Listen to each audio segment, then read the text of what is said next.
Connais-tu tout sur le fret maritime? Je suis Charlotte, bienvenue sur Femme Smart Online. Cette vidéo est faite pour te parler du fret maritime. Comment envoyer tes articles par bateau? Quelles sont les erreurs qui sont souvent commises et comment toi tu peux les éviter? C'est le but de cette vidéo. Si c'est ta première fois sur cette chaîne, merci de t'abonner et surtout n'oublie pas le rendez-vous de dimanche 15 h lors du live. Tu peux venir en savoir beaucoup plus parce que c'est une formation gratuite où je réponds à toutes tes questions. Sans plus attendre, commençons avec le sujet du jour, tout sur les envois maritimes. L'envoi maritime, contrairement à l'envoi aérien, est un peu plus complexe. L'envoi par bateau prend plus de temps, mais en même temps va te permettre d'économiser énormément sur l'envoi de tes articles. Pour commencer, il faut que tu saches ce qu'un Incoterm. Ce sont des thèmes d'achat qui vont définir la responsabilité à la fois de l'acheteur et du vendeur, surtout lorsqu'il s'agit du transport par voie maritime. Je vais partager mon écran, te montrer tous ces termes et te montrer aussi les différents types de transport maritime. À tout de suite. Comme je le disais, en tout, les Incoterms, les thèmes qui sont utilisés lors de l'expédition des marchandises sont 11 au total. Et ça va être des thèmes qui vont vous montrer la responsabilité à la fois de l'acheteur et du vendeur. Donc toi qui achètes sur Alibaba, tu vas être l'acheteur et le fournisseur sera le vendeur.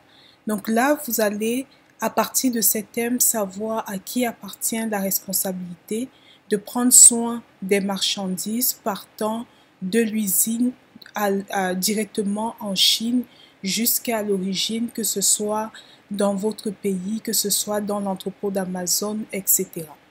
Donc, tous les termes qui commencent par E ou par F définissent en fait l'origine. Donc, que ce soit l'usine ou le port de départ.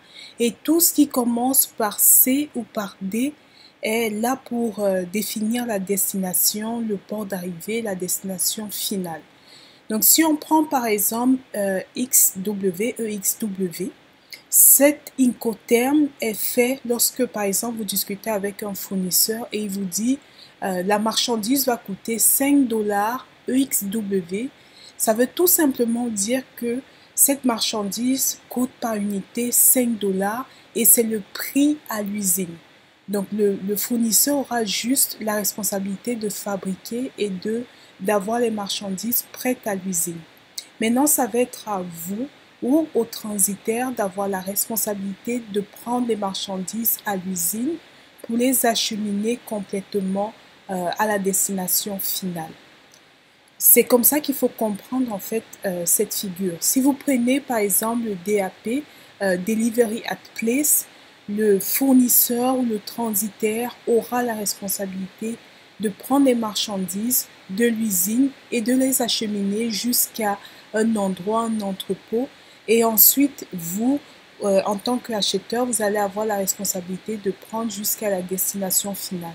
Donc, vous allez par exemple avoir à payer tout ce qui concerne la douane, alors qu'avec le DDP, Delivery Dirty Pay, tout est inclus, à la fois le prix de l'article et complètement l'envoi jusqu'à la destination finale. Donc, c'est très important de demander lorsque vous achetez les produits, est-ce que le prix comprend déjà l'envoi ou est-ce que c'est juste le prix par unité sortie d'usine? Et si ça comprend l'envoi, est-ce que c'est vraiment tous les frais compris aussi ou est-ce que c'est juste une partie des frais? Donc, vous avez à la fois ces thèmes qui sont utilisés, que ce soit pour le transport aérien ou le transport ferroviaire. Nous venons de voir les différents modes de transport maritime. J'espère que tu as aimé cette vidéo. Merci de t'abonner et de me retrouver dimanche pour une formation gratuite. À bientôt!